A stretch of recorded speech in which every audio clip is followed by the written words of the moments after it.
right, so Michael Jackson. Well, it's great to be here in Iowa. I got to tell you, when I first got elected to Congress in 2012, one of my first votes was against John Boehner. I voted against him being Speaker.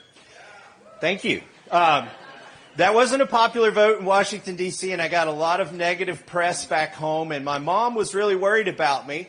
So Mom asked me, she said, "Are you making any friends up there in Washington?" I said, "Mom, if you met these jokers, you wouldn't want to be their friends either." But what I did find is one congressman up there who got elected the same year that I did and came to Washington, D.C. with the same goal that I had, which was to reduce the size and scope of government. And he didn't just talk a good game. He had something that almost nobody up there has, which is he has a brain. And the other rare thing that you find in Washington, D.C. is common sense. And his name was Ron DeSantis. So I had no interest in putting on a tuxedo and going to the fancy dinner. So Ron and I would go get a sandwich or something and have dinner and talk about, of all things, what was in the bills, what we were voting on, right? That we thought that was our job instead of going to all these champagne cocktail dinners and stuff. So that's what we did for 6 years. And we talked about how messed up these bills were and what needed to be fixed. And I became chairman of the Second Amendment Caucus. Actually, I founded it because there's a caucus for everything, right? There's a cement caucus, a ready mix caucus. I thought we need a caucus just for the Second Amendment because that was my litmus test for politicians. I would ask them and then listen very carefully to their answer. What does the Second Amendment mean to you? And if they started talking about duck hunting, I knew they didn't understand the Second Amendment. Okay? It's about putting the power that until our country was formed was exclusively in the hands of the government. They put that power in the hands of the people to make sure that our country wasn't run by tyrants. I can tell you, as the chairman of the Second Amendment Caucus, there is no other candidate in this race that comes close to the credentials that Ron DeSantis has in protecting your Second Amendment.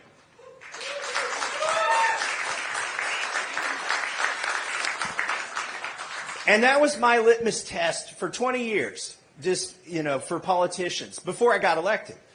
But once we went through something 3 years ago that changed my litmus test for politicians. And there's only one candidate in this race who passes my new litmus test. And that is 3 years ago, we had a novel virus that was introduced into our society. And every freaking politician in Washington, D.C. lost their mind. They forgot about the Constitution. They forgot about fiscal responsibility. They forgot about your rights. They did not care about our children. And they went mad. And they decided that they were in Congress. They said, we are going to pass a $2 trillion spending bill. But here's the kicker. You're not going to be here. You stay home. They told us to stay home. They said it was too dangerous for congressmen to work that day. And I said, if doctors are working and the nurses are working and the farmers are working and the grocery store folks are working and the truckers are working, then by golly, Congress needs to get to work and vote on this thing.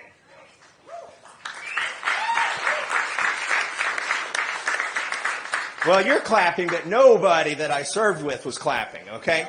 In fact, CNN said I was the most hated man in Washington, D.C. I forced every member of Congress to come back to Washington, D.C. to vote on the CARES Act on March 27th, 2020.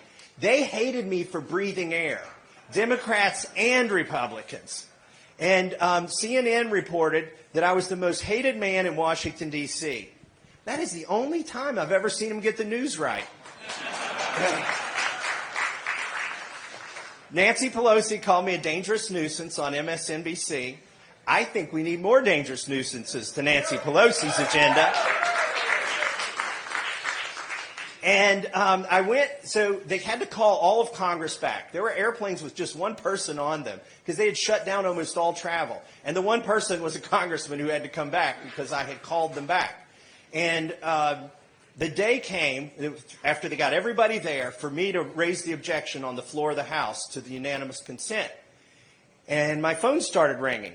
And I looked at it. I'm on the floor of the House. We're not supposed to answer phone calls while we're on the floor. And I looked down, and the caller ID, the phone number, was all zeros. And I said, oh, no, I know who that is. President Trump was trying to call me. He was not happy with me. So I did what any responsible congressman should do. I let it go to voicemail. And then I thought, well, maybe he'll leave a message and we can work it out that way. But then my phone rang 60 seconds later, and it was the same number, and I let that go to voicemail. Because I was watching the microphone, I had to raise an objection. If I left the floor of the House, they could just sneak this bill through with nobody being accountable. And then he called a third time, and I let that go to voicemail. And then somebody found me and said, you need to call the president back. He is not happy with you right now. And I said, well, I'm busy. But they yielded some time for debate, and I realized they weren't going to sneak the CARES Act through. By the way, do you all remember what was in the CARES Act? It funded the mail-in election of 2020 in all of the blue states. It had hundreds of millions of dollars for doing the elections by mail, which ultimately cost this president the election, I believe. And it had spending. We had to print money for all of the spending. It paid people not to work. That is crazy. I said, if you pay people not to work, not only are you going to have inflation, you're going to have shortages. And this will be with us for 2 years. But people were unhappy with me at the time. The polling was really good for this bill.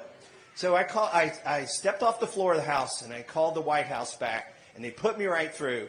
They said, the president wants to talk to you. And he comes on the line, and he says, I'm coming at you like you've never seen.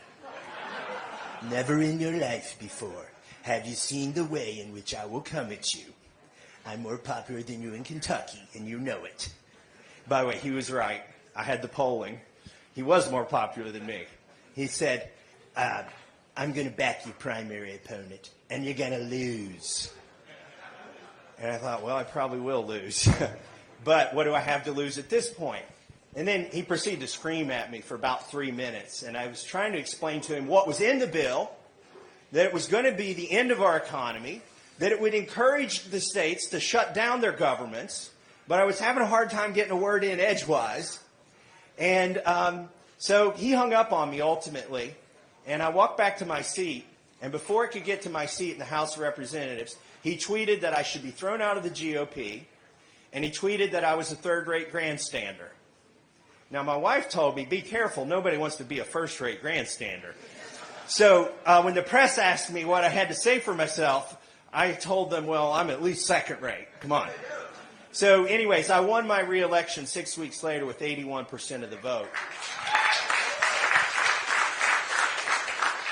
And I wish the president would have listened to me, because I think if we hadn't passed the CARES Act, well, I know we wouldn't have this inflation, but I think he would have probably won the election if he hadn't shut down the biggest economy in the history of the world. And so I was feeling pretty lonely, okay? This bill polled at 80%. You want to know why? There were $1,200 checks in there. You know, the mice never figure out why the cheese is free. The $1,200 was the cheese in the trap to get us to vote for Nancy Pelosi's bill, which I didn't vote for. It was a dream list of a liberal agenda, and I knew it was going to wreck our economy. But it was very unpopular, and I was kind of feeling a little bit lonely up there in Washington, D.C., and a little while later, I get a phone call from the state of Florida. And it's this guy I haven't talked to in a long time, because he's real busy down there, kicking butt and taking names. And he called me up. It was Ron DeSantis. And I said, how are you doing, Governor? And he says, well, I'm doing about as well as you are.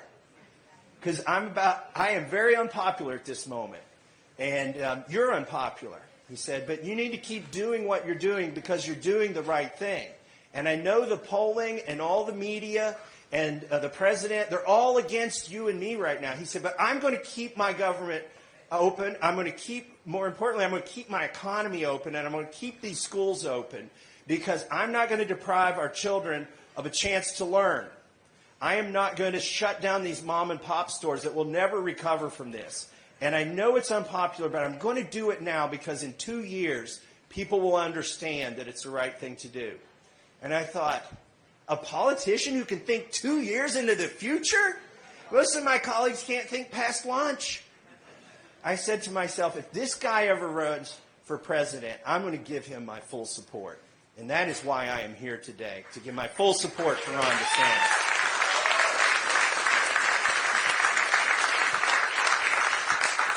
Now, to introduce my next colleague, I have to tell you a little about how they grade us in Congress. These conservative groups like Heritage Action and Freedom Works, they keep scorecards.